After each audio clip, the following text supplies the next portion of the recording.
Nah pertanyaan seriusnya, kenapa 25% hukum Islam belum bisa berlaku? Karena harus diperjuangkan. Takut kiai, ulama, tokoh-tokoh partai politik yang berbasis Islam semuanya bisa dibeli. Itu persoalan seriusnya, saudara. Dibeli, saudara, atau ditakuti keluarganya dan lain sebagainya, bisnisnya yang dikebiri.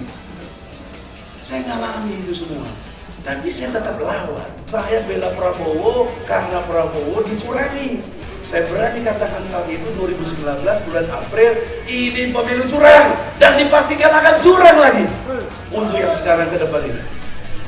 Bayangkan sebelum pemilu terjadi, 800 orang mati KPPS. Kita demo di Bawaslu, 9 orang mati termasuk anak-anak. Dan terus sampai ada KM 50 mati juga. Jadi pembunuhan seperti ini ciri khas pemimpin yang dilakukan oleh Fir'aun. Di dalam konteks kita berpolitik, jangan lagi pisahkan agama dengan politik. Jangan lagi kita tergerus oleh politik identitas yang mereka lakukan. Yang nggak boleh itu memalsukan identitas, ijazah palsu, orang tua palsu. Ini yang nggak boleh. Kalau politik identitas kita Islam, izharu bi ana muslimin. Justru itu perintah Allah, tunjukkan kamu itu muslim.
Bismillahirrahmanirrahim. Assalamualaikum warahmatullahi wabarakatuh. Takbir. Apa artinya? Artinya presiden kecil. Takbir. Presiden, gubernur, menteri, bupati, siapapun kita, yang besar hanya Allah. Inilah yang kurang selama ini dalam perspektif tauhid, membesarkan Allah, menghadirkan Allah dalam berbangsa dan bernegara. Kehadiran Allah dalam konteks berbangsa dan bernegara secara normatif sudah sangat eksis. Pasal 29 ayat 1 UUD 45 menyatakan dengan sangat jelas, negara Republik Indonesia berdasar kepada ketuhanan yang Maha Esa. Siapa Tuhan yang Maha Esa? Dijawab dalam mukadimah alinea ketiga, berkat rahmat Allah dinyatakan kemerdekaan bangsa. Maka oleh karena itu, dasar negara kita diabadikan dalam sila pertama, ketuhanan yang Maha Esa. Dan itu artinya Allah Subhanahu wa Ta'ala. Dalam konstruk undang-undang tidak ada disebut nama Tuhan lain kecuali Allah. sejarah bangsa kita, kalau kita mau jujur, dulu kita ini tidak dikenal siapa Indonesia itu. Filosofis, psikologis, sosiologis yang berlaku, yang dihayatinya waktu itu adalah animisme, berkembang menjadi politeisme, sehingga banyak sinkretisme. Itu fakta sejarah. Tapi lewat proses dakwah, lewat proses tokoh-tokoh umat Islam saat itu, kalau boleh diklaim saatnya Wali Songo, kemudian muncul Partai Masyumi yang kumpulan dari partai-partai Islam bergabung menjadi satu di dalam konteks Masyumi. Berubahlah perjalanan sejarah itu yang tadi sudah saya sebut dalam Undang-Undang Dasar 45. Maka persepsi kita dalam berbangsa negara ini dikacaukan oleh mereka. Kita ini bukan negara agama, kita ini bukan negara Islam, kita ini disudutkan menjadi terorisme, menjadi sangat fundamentalis dan lain sebagainya yang menyakitkan pada diri kita. Padahal sesungguhnya secara normatif harusnya hukum Islam sudah berlaku.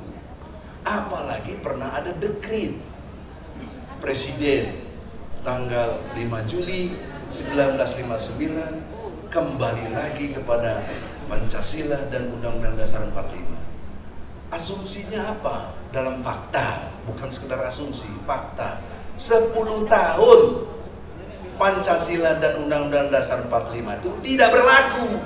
Yang berlaku Undang-Undang RIS 1949 itu, kemudian Undang-Undang Dasar sementara tahun 50 selama 9 tahun. Jadi 10 tahun Pancasila dan UUD 45 tidak berlaku. Maka dengan rasa hormat saya dengan Soekarno, walaupun saya tidak sependapat dengan dia, tapi dalam hal ini dia cerdas dan bagus menyelamatkan bangsa. Bangsa ini dikembalikan lagi kepada dasar yang mendasar adalah Pancasila dan UUD 45 dengan dasar tauhid. Karena di dalam Piagam Jakarta sudah disebutkan ketuhanan dengan kewajiban menjalankan syariat Islam bagi pemeluk-pemeluknya. Tidak ada yang lain. Itulah yang diberlakukan karena dalam konteks dekret 5 Juli 59 itu dijiwai semangat Piagam Jakarta. Artinya tidak hilang Piagam Jakarta itu. Dialah yang menjiwai Undang-Undang Dasar 45 ini dengan segala rentetan sejarah tadi. Oleh karena itu jangan kita dibodohi oleh keadaan, diputer secara ideologis bahwa kita dia menjadi sekuler luar biasa, dan kita bayar. Anak didik kita bayar sekolah SD, SMP, SMA, universitas di bawah Kemendiknas. Sebelah sini Ibtidaiyah, Sanawiyah, Aliyah, IAIN, dulu sekarang UIN di bawah Kementerian Agama. Ini sekuler, memisahkan agama dengan keduniaannya. Oleh karena itulah hasil daya didik 77 tahun kita merdeka, 7 kali ganti presiden. Tidak ada satupun presiden dan kesadaran rakyat untuk menegakkan hukum-hukum Islam. Tidak ada. Bahkan hari ini, kalaupun saya bicara begini, dianggap ekstrim, dianggap koridornya sudah tidak sejalan. Walaupun ada banyak partai Islam, kita lihat sejarah dengan perspektif Al-Fatihah. Ihdinas siratal mustaqim, tunjuki jalan yang lurus. Yang mana yang lurus itu? Siratul ladzina an'amta alaihim, jalan orang-orang terdahulu sebelum kamu. Siapa sebelum kamu? Dalam konteks kenabian, ya tentu Nabi Muhammad lebih dulu. Nabi Muhammad siapa sebelumnya? Ada Nabi Isa, ada Nabi Musa, ada Nabi Ibrahim, sampai ke Nabi Adam. Dan itu semuanya ihdinas siratal mustaqim. Allah beri nikmat kepada mereka. Ghairil maghdubi alaihim, bukan jalan orang-orang yang Allah berikan kepada mereka itu kesesatan, kemurkaannya. Nah, kalau dalam konteks politik, tahun 55 mulai ada partai, cuma ada 3 partai. 1 PNI, 2 Masyumi, 3 PKI. Pertanyaan seriusnya, PNI mana turunannya? PDIP. Kemudian Masyumi kemana turunannya? Pecah-pecah. Ada PKS, ada P3, ada PAN, ada macam-macam. Sekarang ada Partai Umat, ya toh? Itu cikal bakalnya pasti dari Masyumi. Lihat sejarah. Nah, pertanyaan untuk PKI, kemana si PKI ini sekarang? Di mana PKI itu sekarang? Jelas jawabannya di PDIP. Kenapa kita tidak berani bicara kebenaran ini? Itulah yang dimaksud tadi Kang Dedi, dimaksud Fadilah, dimaksud semua yang tadi sebelum bicara saya ini. Itu politik gaya baru. PKI gaya baru. Ini yang sedang merasuk kepada kita. Maka oleh karena itulah saudara, ini harus kita jawab dengan tauhid. La ilaha illallah. Semuanya. La ilaha illallah. Lagi. Maknanya tidak ada Tuhan selain Allah. Maknanya tidak boleh ada yang ditakuti selain Allah. Tidak boleh ada yang berkuasa. Yang pantas jadi Tuhan cuma Allah. Maka turunan berikutnya, Allah itu punya hukum, namanya hukum Islam. Siapa yang harus memperlakukan hukum Islam di Indonesia? Jawaban Undang-Undang Dasar 45 pasal 5 ayat 1, Jungto pasal 20, Jungto pasal 21 UUD 45. Jawabannya adalah Presiden dan DPR yang membuat hukum di negeri kita ini. Tapi presidennya sudah 7 kali ganti presiden, DPR-nya, MPR-nya sudah ribuan berganti. Hingga hari ini hukum Islam tidak tegak. Itu mengapain mereka jadi presiden dan DPR tapi tidak komit, tidak menghadirkan Allah dalam konteks keindonesiaan. Padahal kalau 100% hukum Islam itu diukur, 75% sudah berlaku. Satu, keluarga sudah berlaku 25%. Sebelumnya per individu 25%, seperti sholat, puasa, zakat dan seterusnya itu. Kalau keluarga itu hukum waris, talak, rujuk, ada bahkan pengadilannya, pengadilan agama sudah ada. Kemudian kemasyarakatannya, perbankan untuk tidak riba, ada bank muamalat, ada bank-bank syariah. 75% hukum Islam sudah berlaku. Tinggal 25% lagi yang berkaitan dengan hukum pidana, tata negara, dan hubungan internasional. Perspektif Islam belum masuk di situ. Karena kita terjegal oleh batasan ideologis yang dikacaukan. Kalau kita menjalankan Islam yang benar, dianggap anti Pancasila. Dan saya alami sejarah itu. Saya pimpin HMI yang melawan rejim Pondok Soeharto. Di penjara juga untuk itu. Masih kuat Soeharto. Tahun 86 saudara-saudara. Pecahlah HMI. Sampai hari ini saya bersyukur yang saya pimpin HMI MPO masih hidup dan sehat dan terus melawan. Ini bukti sejarah kita harus melawan. Dan kalau kita melawan, Allah berjanji, ya ayyuhalladzina amanu in tansurullaha yansurkum wa yusabbit aqdamakum. Itu janji Allah. Hai orang beriman, kalau kamu mau membela agama Allah, maka Allah pasti bela kamu, pasti, dan Allah kuatkan kedudukanmu. Nah, pertanyaan seriusnya, kenapa 25% hukum Islam belum bisa berlaku? Karena harus diperjuangkan. Takut kiai, ulama, tokoh-tokoh partai politik yang berbasis Islam semuanya bisa dibeli. Itu persoalan seriusnya, saudara. Dibeli, saudara, atau ditakuti keluarganya dan lain sebagainya, bisnisnya yang dikebiri. Saya ngalami itu semua, tapi saya tetap lawan. Walaupun di penjara ruangan 1x3, coba banyak tikusnya, maka disebut sel tikus. Ya. Kalau malam tuh kecoa pada keluar dari WC, bahkan tikus keluar begini. Kita gimana mau sholat? Najis itu. Tapi itulah kita perlawanan terus. Jadi bukan kita nggak berjuang terus. Nah, pertanyaan seriusnya, sesuai juga dengan pertanyaan tadi tentang people power, itu nggak usah dijelasin lagi, mereka tadi sudah jelaskan. Saya di penjara karena itu. Saya bela Prabowo karena Prabowo dicurangi. Saya berani katakan saat itu 2019 bulan April, ini pemilu curang. dan dipastikan akan curang lagi untuk yang sekarang ke depan ini. Bayangkan sebelum pemilu terjadi 800 orang mati KPPS. Kita demo di Bawaslu 9 orang mati termasuk anak-anak. Dan terus sampai ada KM 50 mati juga. Jadi pembunuhan seperti ini ciri khas pemimpin yang dilakukan oleh Fir'aun. Ada dasarnya surat Al-Qasas ayat 4, Jumto ayat 39. Ya, karena ini bukan pengajian, saya kasih tahu aja, Anda baca sendiri. Oleh karena itulah saudara-saudara, di dalam konteks kita berpolitik, jangan lagi pisahkan agama dengan politik. Jangan lagi kita tergerus oleh politik identitas yang mereka lakukan. Yang nggak boleh itu memasukkan identitas, ijazah palsu, orang tua palsu. Ini yang nggak boleh. Kalau politik identitas kita Islam, izharu bi'ana muslimin. Justru itu perintah Allah, tunjukkan kamu itu muslim. Ya. Kita sering tidak sadar antara panggilan azan, ayalah sholat, dan ayalah falah. Apa hubungan sholat dan menang coba?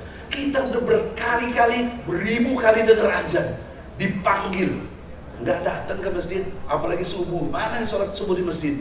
Nggak ada, jarang. Ya, gimana mau menang kita? Oleh karena itu, tidak bermaksud kita mendegradasi, tapi persiapkanlah dengan pemahaman tauhid yang benar, bahwa negeri Indonesia adalah negara tauhid. Siapa yang bisa bantah saya? Pasalnya ada kok, logika sejarahnya ada, filosofisnya ada. Ya. Jadi dalam perspektif hukum, sosiologi, psikologi, dan yuridisnya udah mendukung tegaknya hukum Islam. Persoalannya persepsi pemimpinnya, kesadarannya, pentaatannya tidak sama dengan yang ada dalam Quran dan Pancasila itu sendiri. Maka hari inilah people power yang saya maksud, atau dalam kepala saya, kesadaran kita disamakan dulu dengan persepsi yang sama, dan barulah pentaatan kita sama. Kalau canangkan gerakan saya, kan kita ini versi masing-masing. Tanggal 10 Agustus kita akan bergerak. Dari versi saya, mahasiswa buruh, saya sekarang menguasai jalur buruh lewat Persaudaraan Pekerja Muslim Indonesia. Insya Allah tanggal 10 Agustus akan bergerak, insya Allah. Ya, kalau kelamaan itu kan agenda saya, kok mulai sendiri, kapan kau mulai? Jangan nyuruh-nyuruh orang, nyuruh sendiri bikin, bisa nggak kau? Saya ukur diri saya dan kawan-kawan, insya Allah kesiapannya 10 Agustus dan terus berkelanjutan seperti agenda Rizal sampaikan tadi. Maka oleh karena itu, apakah kalau kita mau cepat besok boleh? Siapa yang siap? Siapa korlapnya? Bagaimana? Apa amunisinya dan lain sebagainya? Ya, Anda 3 hari aja belum tentu kuat, nggak makan, nggak apa. Apalagi seminggu, apalagi sebulan. Siapa yang siap coba? Nggak ada, jujurlah kita. Ya, oleh karena itu, kalau sepakat kita mulai 10 Agustus, kalau yang mau duluan silahkan, kita nggak boleh halangi. Tapi yang mau tanggal 10 atau sebelumnya atau sesudahnya, jangan diketawain atau bilang lambat. Ente kalau cepat, ya cepatnya sendiri. Oleh karena itulah saudara, gerakan kita terukur dengan jelas dan sistematis bahwa kita kembali kepada UUD 45, maknanya kembali menegakkan hukum Islam. Itu lebih punya nilai, lebih punya nilai ibadah, tidak terpisah dengan keduniaan. Untuk apa kita? Inna sholati wa nusuki wa mahyaya wa mamati lillahi rabbil alamin. Itu sudah jelas. Oleh karena itu, kita harus dalam diri kita harus menghadirkan Allah dalam berbangsa dan bernegara. Karena Allah belum hadir. Apa buktinya? Hukum-hukum Allah belum berlaku. Misalnya yang koruptor, mestinya dipotong tangannya, nggak usah pakai retuki lain. Dan yang lain-lainnya. Islam itu eksekutorial. Tidak ada filosofis penjara dalam Islam. Karena Islam itu eksekutorial. Dibunuh, bunuh lagi. Dijinahi, dirajam. Dicuri, dipotong, selesai. Oleh karena itulah saya diingatkan waktunya, ya. Waktunya 2 kali diingatkan, yang ketiga kali saya ingatkan 10 Oktober, mari kita bergerak. Assalamualaikum warahmatullahi wabarakatuh.